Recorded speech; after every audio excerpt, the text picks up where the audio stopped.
Esther फारस की रानी थी, यहाँ तक कि उसका पति राजा क्षयश उसके रहस्य को नहीं जानता था। एस्तेर यहूदी थी। एस्तेर का रिश्तेदार मोर्दकै महल में कार्य करता था और उसकी देखभाल भी करता था।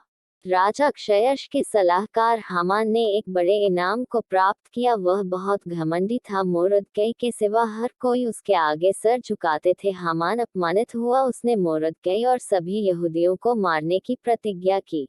हामान ने क्षयश को बताया कि यहूदी खतरनाक थे और उन्हें मारना चाहिए। क्षयश सहमत हो गया और उन्हें मारने की एक योजना बनाई। मोर्दकै डर गया था और रानी एस्तेर को यह संदेश भेजा।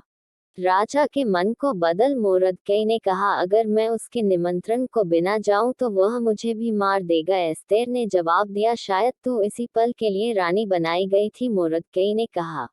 एस्तेर साहस के साथ यह प्रयास करने के लिए सहमत हुई। वह सिंहासन के कमरे में गई। राजा क्षयश उसकी सुंदरता से चकित हुआ और उसे अंदर निमंत्रण दिया। क्या हम हामान के साथ रात का खाना खा सकते हैं? उसने पूछा। हामान उसके पिछले आंगन में एक बड़े खंबे का निर्माण कर रहा था। उसने इस पर मोर्दकै को मारने की योजना बनाई थी। तब राजा का निमंत्रण आया, इसलिए हामान रात के खाने के लिए महल में गया। एक मनुष्य मुझे और मेरे लोगों यहूदियों को मारना चाहता है, एस्तेर ने राजा क्षयश को बताया। कौन करेगा? उसने पूछा। दुष्ट एस्तेर रोई, हामान सिपाहियों, उसे मार दो।